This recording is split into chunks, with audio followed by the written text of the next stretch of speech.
6월 13일 저희들에게 주신 하나님 말씀 에스라 2장 36절부터 54절까지 말씀입니다.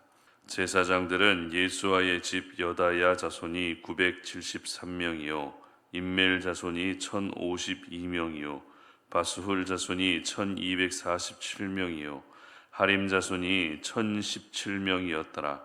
레위 사람은 호다위야 자손 곧 예수아와 간미엘 자손이 74명이요 노래하는 자들은 아삽 자손이 128명이요 문지기의 자손들은 살룸과 아델과 달문과 악굽과 하디다와 소베 자손이 모두 139명이었더라. 느디님 사람들은 시아 자손과 하수바 자손과 답바옵 자손과 게로스 자손과 시아하 자손과 바돈 자손과 르바나 자손과 하가바 자손과 악굽 자손과 하갑 자손과 사물레 자손과 하난 자손과 깃델 자손과 가할 자손과 르아야 자손과 르신 자손과 느고다 자손과 갓삼 자손과 우사 자손과 바세아 자손과 베세 자손과 아스나 자손과 무님 자손과 느부심 자손과 박북 자손과 하그밧 자손과 할훌 자손과 바슬룻 자손과 무히다 자손과 하르사 자손과 바르고스 자손과 시스라 자손과 데마 자손과 느시아 자손과 하디바 자손이었더라. 아멘. 영적 제사장의 역할을 감당하라 라는 제목으로 오늘 아침 말씀 전합니다. 성경의 연대기적 순서를 보게 되면 남유다가 멸망한 후에 바벨론 생활이 끝나고 유다 백성들은 예루살렘으로 귀환하게 되는데요. 이때 스룹바벨과 에스라, 느헤미야가 3차에 걸쳐서 백성들을 이끌고 고향 예루살렘으로 돌아오게 됩니다. 그리고 무너진 성전과 성벽을 다시 재건하는 그런 일들을 감당하게 됩니다. 우리가 주일날 예배 때에도 함께 살펴봤던 것처럼 이 세 번에 걸친 포로 귀환의 일들은 하나님의 기적으로만, 하나님이 행하신 기적으로만 우리가 이해할 수 있고 설명될 수밖에 없는 놀라운 일이었습니다. 에스라 1장 말씀에서는 바사왕 고레스의 명령으로 포로 귀환의 그 모든 일들이 결정됐다라는 것을 우리가 이미 살펴본 바 있습니다. 그리고 에스라 2장은 귀환길에 올랐던 사람들이 누구인지 명단을 기록하고 있습니다.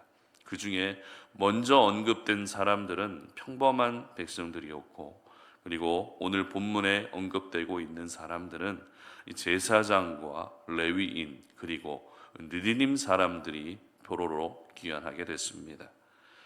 그런데 제사장과 레위인들은 우리에게 익숙한 부류의 사람들이지만 느디님 사람들은 조금 생소한 사람들로 우리에게 다가옵니다. 그러나 성경 기자가 느디님 사람들을 제사장과 레위인들 명단에 바로 이어서 기록하고 있다는 것을 보게 되면 느디님 사람들의 역할도 역시 성전과 관련된 일을 한 사람들이었다라는 것을 알 수 있습니다. 조금 더 구체적으로는 이 성전 안에서 허드렛 일로 분류될 수 있는 나무를 쪼개고 물을 깃는 그런 역할을 감당하는 사람들이 바로 느디님 사람들이었습니다. 그러나 그들이 허드렛 일을 감당하는 사람들이라고 해서 절대 비중이 없지는 않았습니다. 왜냐하면 이 제사장들이 제사를 주관하는 일을 했고 레위인들이 성전 전반의 일을 감당했기 때문에 이 느디님 사람들은 제사장과 레위인들이 하지 않는 일을 감당하고 있었던 것입니다. 따라서 이들은 모두 항상 한 몸처럼 움직여야 했던 그런 중요한 사람들이었습니다. 따라서 이 세 부류의 사람들이 1차 포로 귀환의 명단에 들어가 있다는 것은 지극히 당연한 일이었습니다. 이것만 봐도 1차 포로 귀환의 목적이 무엇인지 우리는 분명하게 알 수 있다는 것입니다. 포로 귀환의 목적은 단순히 유다 백성들에게 자유를 주고자 함이 아니었습니다. 그렇다고 해서 유다 땅으로 돌아가서 땅을 개간하고 농사를 짓게 하고자 함도 아니었습니다. 1차 포로 귀환의 목적은 오로지 무너진 성전을 다시 재건하는 것이었습니다. 이렇게 성전 귀환을 위해서 1차 귀환한 백성들의 숫자는 모두 4만 명 정도 넘는 인원들이 포로로 귀환하게 되는데요. 그런데 그 중에서 약 10분의 1이 어떤 사람들이었는가 하면 제사장들이었습니다. 아무리 생각해 봐도 제사장들의 숫자가 너무 많다라는 생각이 들지 않으십니까? 참고로 광야 생활을 할 때에 2번에 걸친 인구조사가 있었습니다. 1차 인구조사로 계수된 장정의 수는 총 60만 명 정도였는데 그 중에 레위인들은 제사장을 포함해서 2만 2천 명 정도였습니다. 그리고 2차 인구조사 때는 역시 전체 장정의 수가 60만 명이 넘는 인원이었고 그 중에 레위인들과 제사장들은 모두 2만 3천 명 정도였습니다. 60만 명 중에 2만 명이면 3%밖에 되지 않는 숫자입니다.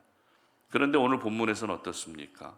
1차 귀환한 전체의 숫자의 4만 명, 그 중에 무려 10%가 제사장이었다라는 것은 오늘 저희들에게 매우 중요한 메시지를 주고 있습니다.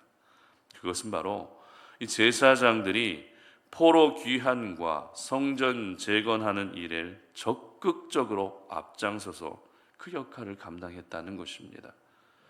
여러분, 제사장들은 백성들 중에서도 구별된 사람들이었습니다.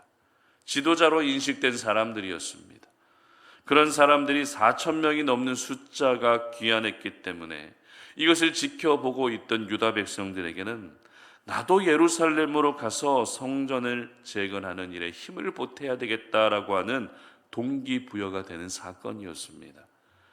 귀환길에 함께 동행하는 것만 해도 감사한데 성전 재건을 위해 직접 발벗고 앞장서고 있는 모습은 백성들 모두를 하나로 엮어주는 그런 중요한 사건이었던 것입니다. 우리가 이미 살펴봤던 예레미야 애가 말씀을 묵상하면서 예레미야는 예루살렘의 멸망의 원인으로 특별한 이유를 뽑았습니다. 예레미야 애가 4장 13절의 기록을 제가 읽어드립니다.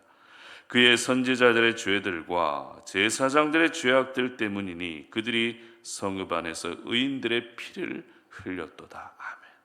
바로 선지자들과 제사장들의 죄악 때문에 예루살렘이 멸망했다는 것입니다. 이것을 통해서 우리가 알 수 있는 사실은 예루살렘이 멸망할 당시 종교 지도자들의 타락이 극에 달했다라는 것을 알 수 있습니다. 선지자들도 제 역할을 감당하지 못하고 제사장들 역시 그 역할을 감당하지 못하는 모습, 심지어 의인들을 오히려 핍박하고 박해하는 모습은 갈 때까지 간 완전한 타락의 모습이었던 것입니다.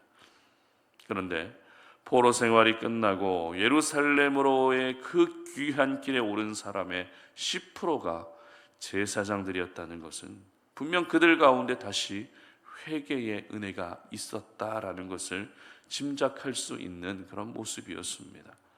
비록 성경은 기록하고 있지 않지만 어떤 계기를 통해서든 아니면 어떤 사건을 통해서든 제사장들이 가장 먼저 돌이키고 제사장들을 중심으로 성전 재건을 해야겠다고 하는 이 열망이 불같이 일어나고 있었던 것입니다. 그러므로 저희들은 오늘 4천 명이 넘는 제사장들이 성전 재건의 사역에 앞장선 것을 보면서 우리도 역시, 나도 역시 영적 제사장으로서의 하나님의 일을 감당해야 되겠다라고 하는 그와 같은 마음을 품을 수 있어야 합니다. 베드로전서 2장 9절의 기록을 제가 한번 읽어드리도록 하겠습니다. 그러나 너희는 택하신 족속이요 왕 같은 제사장들이요 거룩한 나라요 그의 소유가 된 백성이니 이는 너희를 어두운 데서 불러내어 그의 기이한 빛에 들어가게 하신 이의 아름다운 덕을 선포하게 하려 하심이라. 아멘. 과거에는 분명 하나님의 기름 부어진, 하나님께서 직접 기름 부어주신 그렇게 세워진 제사장이 따로 있었습니다. 그러나 예수님의 십자가 사건 이후로 성경은 제사장에 대한 새로운 정의를 내리고 있습니다. 어떤 사람이 제사장이었다고요? 바로 예수 믿고 구원받은 저와 여러분 모두가 왕 같은 제사장이 되었다는 것입니다. 제사장만 드릴 수 있었던 제사를 이제는 누구나 예수 믿는 사람이라면 드릴 수 있게 되었기 때문에 우리는 모두는 하나님이 세우신 왕 같은 제사장인 것입니다. 그러므로 제사장의 역할은 바로 우리 모두가 오늘 감당해야 할 역할인 것입니다. 포로귀한 명단에 제사장들이 대거 들어가 있었던 것처럼 이제는 내가 바로 영적 제사장의 역할을 감당할 수 있어야 하는 것입니다. 그렇다면 우리가 감당해야 할 영적 제사장의 역할은 구체적으로 어떤 역할일까요? 먼저는 제사장의 본분에 충실해야 합니다. 제사장의 본분이란 하나님을 예배하는 일입니다. 따라서 이제는 내가 영적 제사장이기 때문에 예배를 생명처럼 여기며 늘 예배자로 바로 세워져 있어야 하는 것입니다.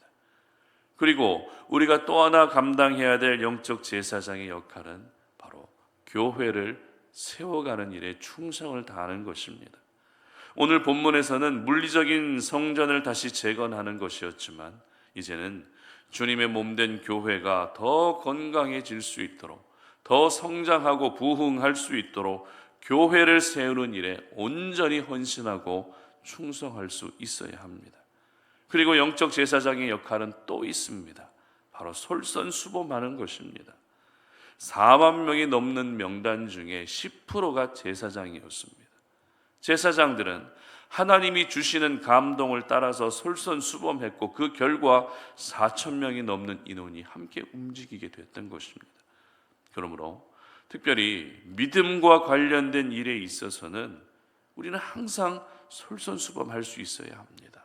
눈치를 살피는 것이 아니라, 뒷걸음치는 것이 아니라 하나님의 일을 감당할 때에는 언제나 솔선수범하고, 그래서 나의 모습을 보며 다른 사람들도 역시 믿음의 결단, 헌신의 결단을 할 수 있는 그런 선한 효과들이 나올 수 있게 해야 하는 것입니다.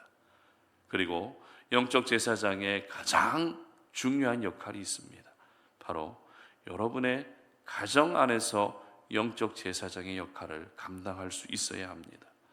자녀들을 축복해 주시고 가정을 항상 축복해 줄 수 있어야 합니다. 제사장들이 가지고 있는 그 귀한 축복권을 여러분의 가정 안에서 마음껏 행사할 수 있어야 하는 것입니다. 그래서 우리 송탄 오리는 모든 가족들은 바로 내가 이 시대에 하나님이 세우신 영적 제사장임을 잊지 않고 믿음의 자리에서나 아니면 삶의 자리에서나 항상 그 제사장의 역할을 감당할 수 있어야 합니다. 그리고 무엇보다도 우리의 영원한 대제사장이신 예수 그리스도를 더 사랑하시고 우리 예수 그리스도를 더욱더 의지하고 바라보셔서 주님을 따라가는 삶, 주님께서 살았던 그 삶을 본받는 삶, 그것이 바로 영적 제사장의 역할임을 잊지 않고 나도 역시 또 하나의 영적 제사장의 역할로 그렇게 살아가서 나를 통해 하나님께서 이루어 가시는 놀라운 은혜가 있도록 그렇게 오늘도 우리가 충성을 다할 수 있어야 하는 것입니다. 여러분 모두가 오늘 나는 영적 제사장임을 잊지 마시고 그 제사장으로서의 신분, 제사장으로서의 정체성도 절대 잃어버리지 마시고 영적 제사장의 역할을 충실하게 감당할 수 있는 그런 귀한 하루가 되시기를 주님의 이름으로 축복합니다. 함께 기도하겠습니다. 살아계신 하나님, 우리가 오늘 이 새벽에 주님 앞에 나와 예배하며 우리가 바로 이 시대에 하나님이 세워주신 영적 제사장임을 기억합니다. 하나님, 보러 귀한 명단에 그렇게 많은 사람들, 그 중에서도 제사장들이 많이 또 동참했다는 것을 보게 되면서 하나님의 일은 언제나 제사장으로서 부름받은 사람들이 솔선수범하고 충성을 다하고 먼저 모든 모습들에 헌신할 수 있어야 된다는 것을 깨닫습니다. 이 시대에 우리가 바로 하나님이 세워주신 또 하나의 영적 제사장임을 기억하오니 우리가 오늘도 이 땅을 살아가면서 언제나 하나님이 원하시는 그 제사장의 역할을 늘 감당할 수 있도록 도와주시고 가정 안에서나 교회 안에서나 직장 안에서나 영적 제사장으로서 조금도 부족하지 아니하도록 하나님이 우리와 함께하여 주시고 은혜를 베풀어 주시옵소서. 감사드리며 예수님의 이름으로 기도드립니다. 아멘.